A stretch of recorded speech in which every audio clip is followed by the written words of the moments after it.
everyone, welcome back once again. Today I am going to solve exercise 1.2 of chapter sets for class 11, and before solving it I am going to teach you some basics of this exercise. So here we will use term empty sets, finite sets, infinite sets and equal sets. So what are these type of sets? So let's take a look into it. So what are the empty sets? A set which does not contain any element is called empty set or null set or void set. So यानी कि जिस किसी भी set में कोई element हो ही नहीं तो उसे हम एम्प्टी सेट कहते हैं. इसको हम कैसे डिनोट करते हैं? इसे हम खाली करली ब्रैकेट या फाई से डिनोट करते हैं. ठीक है, तो इसका एग्जाम्पल लेने के लिए अगर if I take a set A is set of all x such that x is greater than 1 and less than 2 and x belongs to natural number. ठीक है, तो इस सेट ये हमारा सेट बिल्डर फॉर्म है. अगर हम इसका रोस्टर फॉर्म लिखें तो क्या नंबर आएंगे इस सेट में? देखो x नेचुरल नंबर को बिलोंग करता है, यानी कौन कौन से नंबर होंगे इसमें? 1 2 3 4 5 एंड सो ऑन, ये सारे नंबर होंगे. लेकिन ए ऐसे x का सेट है जो नंबर 1 और 2 के बीच में आते हो. तो 1 और 2 के बीच में यहाँ पर देखो कोई नंबर आता है, कोई नंबर एग्जिस्ट करता है, कोई नंबर एग्जिस्ट नहीं करता है. तो ए क्या होगा? एम्प्टी सेट होगा. ठीक है, ए इज एन एम्प्टी सेट. बात आ गई समझ में? कोई भी सेट जिसमें कोई एलिमेंट ही ना हो उसको हम एम्प्टी सेट कहते हैं. अब दूसरा क्या है? Finite and infinite sets. तो a set which is empty और consist of a definite number of element is called finite, otherwise it is called infinite. किसी भी सेट में डेफिनेट नंबर ऑफ एलिमेंट हो तो उसे फाइनाइट कहते हैं. जैसे ए कोई सेट है जिसमें ये नंबर हैं 5 7 11 15 18. अब यहाँ देखो डेफिनेट नंबर है, हम इनको काउंट कर सकते हैं. 1 2 3 4 5 एलिमेंट है इसमें, है ना? तो जब हम इनको काउंट कर सकते हैं तो इस सेट को बोलेंगे हम finite set. A is a finite set. और इनफाइनाइट क्या होगा? अगर हमारा सेट इस तरह से हो 1 all natural numbers, B is the set of all natural numbers. तो ये देखो काउंट नहीं कर सकते, इन्फिनिटी तक चला जाएगा. तो इस तरह के सेट को हम बोलते हैं इनफाइनाइट सेट. तो बी यहाँ पर इनफाइनाइट सेट है. ठीक है, इतनी बात आई समझ में? अब तीसरी चीज है इक्वल सेट्स. तो इक्वल सेट्स क्या होते हैं? Given two sets A and B, if every element of A is an element of B and if every element of B is also an element of A, then the sets are A and B are said to be equal. ठीक है, अगर मान लो कोई set A है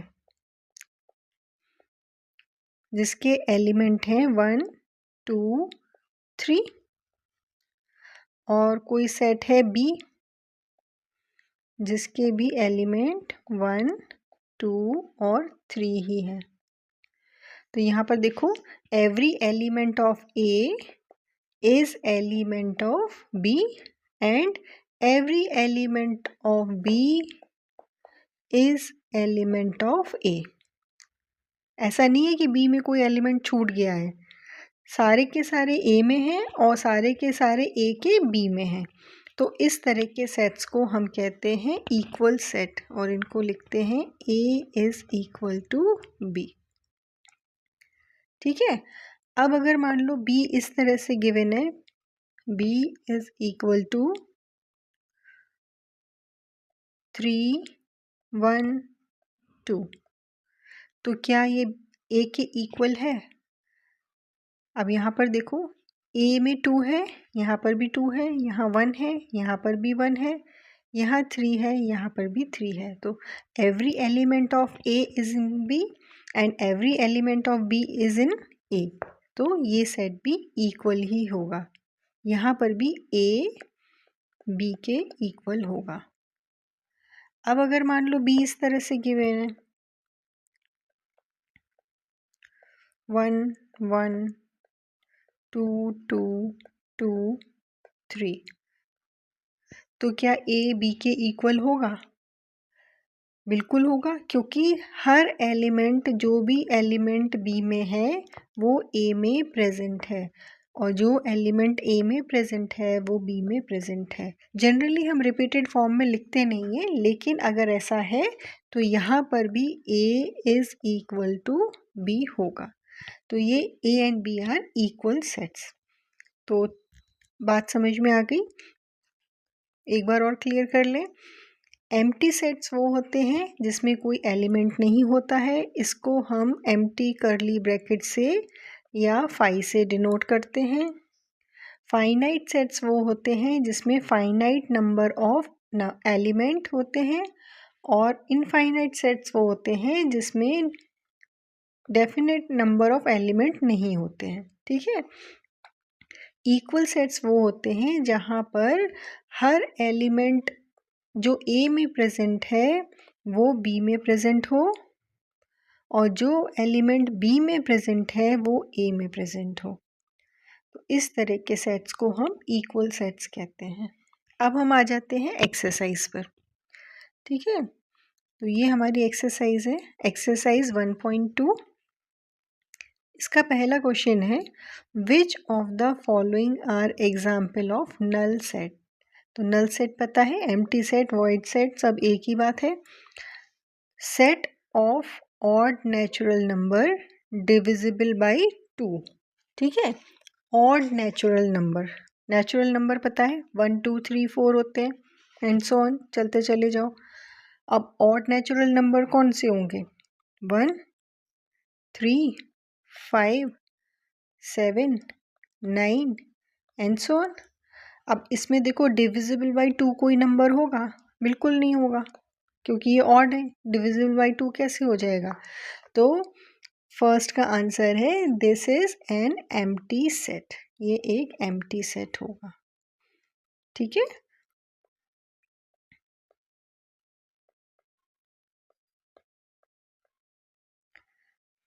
आप second part ले लो। Second में क्या कह रहे हैं? Set of even prime numbers, even prime numbers. तो प्राइम नंबर्स कौन कौन से होते हैं? 2 3 5 7 and so on, these are the prime numbers. अब इवन प्राइम नंबर कौन से हैं इसमें? इसमें सिर्फ क्या है? 2 ही है जो इवन प्राइम नंबर है। तो ये क्या एम्प्टी सेट है? क्या इसमें ऐसा है कि कोई एलिमेंट आ ही नहीं रहा हो? नहीं है ऐसा, तो this is not an empty set. ठीक है, थर्ड पार्ट लेते हैं। थर्ड पार्ट में क्या है? ये रोस्टर फॉर्म में गिवन है, सॉरी सेट बिल्डर फॉर्म में गिवन है। x is such that x is a natural number which is less than 5 and greater than 7। ठीक है, नेचुरल नंबर है जो कि 5 से छोटा है और 7 से बड़ा है। नेचुरल नंबर हमें पता है क्या होते हैं? 1 2 3 4 5 6 7 8 9, ये नेचुरल नंबर्स हैं एंड सो ऑन, चलते चले जाओ। अब x जो है नेचुरल नंबर है 5 से छोटा है और 7 से बड़ा है, तो 5 से छोटे तो ये नंबर है इधर वाले, और 7 से बड़े ये इधर वाले नंबर हैं। तो क्या इनमें कोई कॉमन नंबर आ रहा है? कोई कॉमन नंबर ऐसा है ही नहीं जो इन दोनों कंडीशंस को सेटिस्फाई करे। ठीक है, अगर लेस देन 5 अकेला होता तो 1 2 3 4 आ जाते, या अकेला ग्रेटर देन 7 होता तो 8 9 10 और यहाँ के नंबर्स आ जाते। लेकिन इन दोनों कंडीशंस को सेटिस्फाई करने के लिए कोई भी नंबर नहीं है, तो ये क्या एम्प्टी सेट होगा? बिल्कुल होगा। So this is an empty set. ठीक है, अब फोर्थ पार्ट पे आ जाते हैं। फोर्थ पार्ट क्या कह रहा है? y is such that y is a point common on any two parallel lines। ठीक है, दो पैरेलल लाइन पे कॉमन पॉइंट का सेट है ये वाला। तो अगर दो पैरेलल लाइन हम ड्रॉ करें, एक मान लो ये है ए बी और दूसरी लाइन ये है सी डी। ए बी पे कौन से पॉइंट होंगे? यहाँ के पॉइंट होंगे वो ए बी के होंगे, और सी डी के पॉइंट यहाँ पर होंगे। तो क्या कोई ऐसा पॉइंट है जो दोनों लाइंस पे है? ऐसा कोई पॉइंट है ही नहीं, तो ये सेट भी एम्प्टी सेट या नल सेट या वॉइड सेट होगा। ठीक है, अब हम आते हैं क्वेश्चन नंबर 2 पर। क्वेश्चन नंबर 2 में क्या है? Which of the following sets are finite और इनफाइनाइट? ठीक है, फाइनाइट हम जानते हैं जिसमें नंबर्स हम काउंट कर सकते हैं एलिमेंट के, और इनफाइनाइट वो होता है जिसमें एलिमेंट को हम काउंट नहीं कर सकते। तो अब पार्ट 1 में हमें दिया है the set of months of a year. एक ईयर में कितने मंथ्स होते हैं? 12। आप आराम से उंगलियों पे काउंट कर सकते हैं, जनवरी फरवरी मार्च अप्रैल मई जून जुलाई अगस्त सितंबर अक्टूबर नवंबर दिसंबर। So this set is a finite set. ठीक है, क्योंकि इसमें एलिमेंट क्या है? डेफिनेट है ना, डेफिनेट नंबर ऑफ एलिमेंट्स है इसमें, तो ये फाइनाइट सेट हो गया। अब सेकंड पार्ट हमसे क्या कह रहा है? सेकंड पार्ट कह रहा है एक सेट है जिसमें नंबर हैं 1 2 3 एंड सो ऑन। अब एंड सो ऑन दे दिया है, इसकी कोई लिमिट नहीं है, कहीं तक भी चले जाओ। ठीक है ना, तो इन नंबर्स को हम काउंट नहीं कर सकते, तो ये सेकंड क्या हो गया? इनफाइनाइट।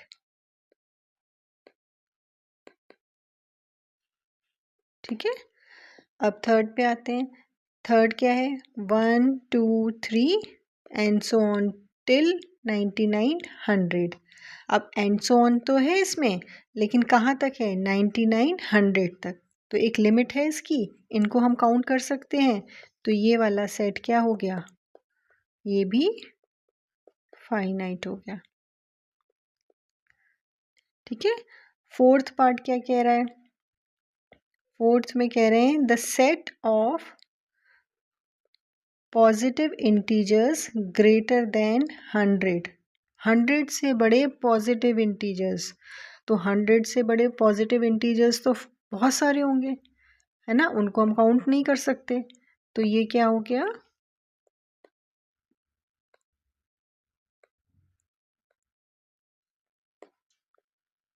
ये हो गया इनफाइनाइट। बात समझ में आ रही है ना? फिफ्थ पार्ट में क्या है? The set of prime numbers less than 99। Less than 99 एक लिमिट मिल गई ना हमको, तो ये भी क्या हो गया? फाइनाइट हो गया, क्योंकि इन्हें भी हम काउंट कर सकते हैं। लेस देन 99 है, ग्रेटर देन 99 होता तो फिर ये इनफाइनाइट सेट हो जाता। ठीक है, अब आते हैं थर्ड क्वेश्चन पे। Third question is state whether each of the following set is finite और इनफाइनाइट। वही फाइनाइट इनफाइनाइट बताना है। First part is the set of lines which are parallel to x axis.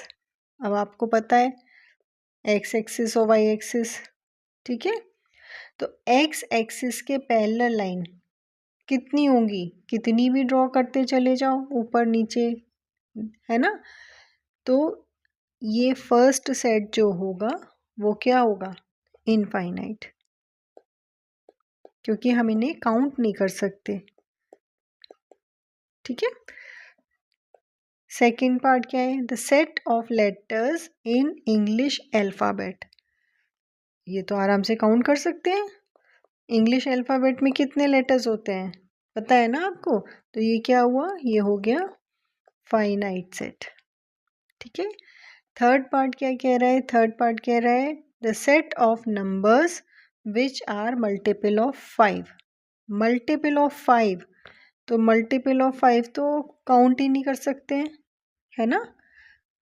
5 होगा, 10 होगा, करते जाओ इनफाइनाइट तक करते चले जाओ, तो इसका कोई एंड ही नहीं है। तो ये हो गया infinite set. Fourth part, the set of animals living on the earth. तो set of animals living on the earth ये भी फाइनाइट ही होगा, क्योंकि हम एक डायरी बना के अगर काउंट करना चालू करें तो कर सकते हैं, है ना। मिलियन बिलियन में करते करते मिल ही जाएगा हमको एक नंबर कि इतने एनिमल हैं जो अर्थ पे रहते हैं। ठीक है। अब आते हैं फिफ्थ पार्ट पर। Fifth part is the set of circles passing through origin O00। ठीक है। अगर कोई सर्कल है उसका जो ओरिजिन से पास हो रहा हो, 00 से पास हो रहा हो, ठीक है। तो ऐसे कई सारे सर्कल हो सकते हैं जो एक पॉइंट 0 और 0 से पास हो, कई सारे सर्कल बनाए जा सकते हैं, है ना। ये भी इनफाइनाइट होगा सेट। तो फिफ्थ इज इनफाइनाइट। अब हम आते हैं क्वेश्चन नंबर 4 पे। Now question number 4 is in the following state whether A is equal to B और नॉट। तो इक्वल सेट कब होते हैं, जब A का हर एलिमेंट B में हो और B का हर एलिमेंट A में हो, तो वो सेट्स इक्वल होते हैं। तो फर्स्ट पार्ट में देखो, क्या A का हर एलिमेंट B में है, ABCD, यहाँ पर देखो DCBA, तो ये भी 4 हैं, ये भी 4 हैं, और ये सारे B के एलिमेंट A में हैं और सारे A के एलिमेंट B में हैं। तो here A will be equal to set B। ठीक है।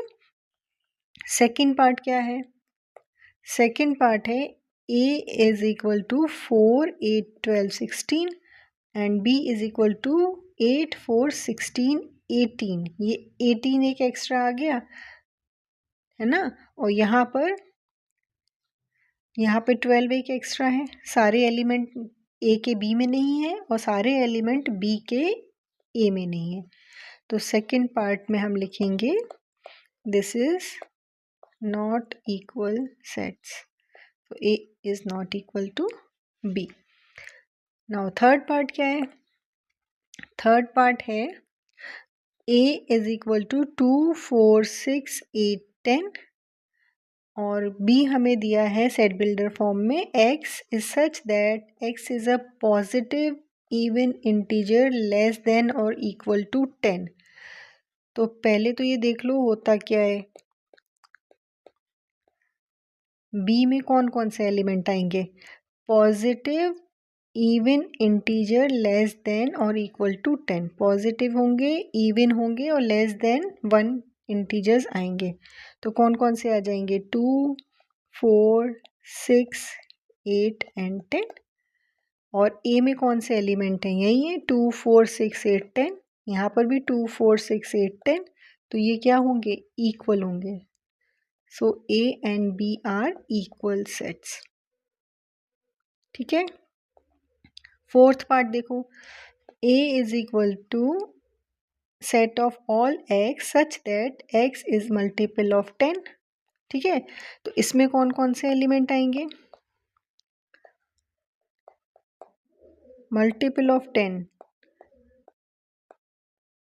ये हुए multiple of 10 and so on, चलते चले जाओ।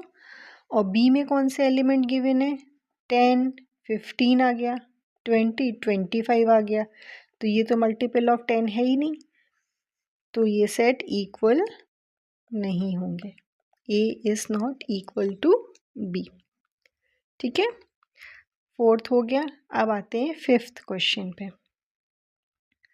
Fifth question, are the following pair of sets equal. यहाँ पर भी हमें ये बताना है कि इक्वल है कि नहीं है और रीज़न भी देना है इसका। ठीक है, तो फर्स्ट में a is equal to 2 and 3, दो एलिमेंट है इसमें, और b में क्या क्या है, x is such that x is solution of this equation. ठीक है, तो ये इस इक्वेशन को पहले हम सॉल्व कर लेंगे। तो x square plus 5x plus 6 is equal to 0, ये इक्वेशन हमें गिवन है। इसका सॉल्यूशन निकालना पड़ेगा, जो सॉल्यूशन होगा वो b के एलिमेंट है। तो इसको हम कैसे लिख सकते हैं सॉल्व करने के लिए, x square plus 3x plus 2x plus 6 is equal to 0, और x कॉमन लेंगे तो x प्लस 3 प्लस यहाँ से 2 कॉमन लेंगे तो x plus 3 is equal to 0, और x plus 3 x plus 2 is equal to 0। तो इसके सॉल्यूशन क्या मिले, x is equal to -2 and -3। तो b के कौन कौन से एलिमेंट हुए, -2 और -3, ये एलिमेंट हुए b के। अब क्या a के एलिमेंट b के एलिमेंट हैं, नहीं है, क्योंकि यहाँ पे पॉजिटिव 2 and 3 है, यहाँ पे नेगेटिव 2 and 3 है। तो यहाँ पर क्या होगा, a is not equal to set b, क्योंकि a के एलिमेंट b में नहीं है एंड b के एलिमेंट a में नहीं है ना, दोनों के एलिमेंट अलग अलग हैं, तो ये इक्वल नहीं होंगे। अब सेकेंड पार्ट देखो इसका, सेकेंड पार्ट में क्या गिवन है, x is a letter in the word follow. ठीक है, सेकेंड पार्ट, फॉलो में जो भी लेटर हैं उनका सेट है ए। तो कौन कौन से लेटर हैं, एफ, ओ, एल और डब्ल्यू, ये 4 लेटर से मिलके बना है फॉलो। इसी तरह बी में कौन से हैं, लेटर इन दी वर्ड वोल, तो इसमें कौन कौन से हैं, डब्ल्यू, ओ, एल और एफ, इन 4 लेटर्स से मिलके बना है। अब यहाँ पर क्या ए के एलिमेंट बी में और बी के एलिमेंट ए में हैं, बिल्कुल है ना, तो A will be equal to set B. ठीक है ना, आया समझ में। और रीज़न क्या देंगे कि every element of A is also an element of B and it's vice versa. ठीक है ना, अब आते हैं हम क्वेश्चन नंबर 6 पे। 6 क्वेश्चन क्या है, from the sets given below select equal sets. तो यहाँ पर हमें सेट्स गिवन है A B C D E F G H, इनमें हमें बताना है इक्वल सेट्स कौन से हैं। तो सबसे पहले हम ए को सारे सेट्स से कंपेयर कर लेते हैं और देख लेते हैं क्या ए बाकी और सेट्स के इक्वल है। तो ए में कौन कौन से एलिमेंट गिवन है, ए में गिवन है 2, 4, 8 एंड 12। तो 2, 4, 8 एंड 12 क्या किसी में आ रहा है, यहाँ पर देखो 2, 4, 8 एंड 12 इसमें नहीं आ रहा है, 2 इसमें नहीं आ रहा, 2, 4, 8 एंड 12 यहाँ नहीं है, इसमें भी नहीं है, इसमें भी नहीं है, इसमें भी नहीं है और इसमें भी नहीं है। ठीक है, तो ए सेट किसी के भी इक्वल नहीं है, तो ए को हमने हटा दिया। अब हम कंपेयर करेंगे बी सेट को। ठीक है, तो बी में कौन कौन से एलिमेंट हैं, 1, 2, 3 एंड 4, ये एलिमेंट्स हैं बी के। तो 1, 2, 3, 4 क्या सी में है, नहीं है, 1, 2, 3, 4 डी में है, तो C sorry B will be equal to set D। ठीक है ना। अब ये देखो आगे देखते हैं, क्या E में है? नहीं है। F में है? नहीं है। G में भी नहीं है, H में भी नहीं है। B को सबसे कंपेयर कर लिया, B को हटा देते हैं। अब हम लेते हैं C सेट। तो C के एलिमेंट 4, 8, 12, 14 क्या किसी और सेट में है? D में नहीं है, E में नहीं है, F में भी नहीं है, G में भी नहीं है, H में भी नहीं है। तो C भी कंपेयर हो गया। D B के इक्वल था तो ऑलरेडी कंपेयर हम कर चुके हैं, ये एलिमेंट और किसी सेट में है ही नहीं। अब हम आते हैं E पर। ठीक है, तो E में कौन कौन से एलिमेंट है? -1 एंड 1। -1 एंड 1 कहीं पर है क्या? देखो ये 1 एंड -1, ऑर्डर से कोई फ़र्क नहीं पड़ता, आगे पीछे कोई भी लिख सकते हैं। तो इसके E के सारे एलिमेंट G में हैं और G के सारे एलिमेंट E में हैं। So E will be equal to set G। ठीक है, अब ये कंपेयर हो गया, ये भी हो गया। अब F में कौन से एलिमेंट हैं? 0 एंड A। 0 और A H में है क्या? नहीं है, तो ये सेट भी किसी के इक्वल नहीं है। तो answer is B is equal to D and set E is equal to G. So I hope this video was easy to understand, and if you liked the video, please give it a thumbs up and please subscribe to my channel for more such interesting solutions. Thanks for watching.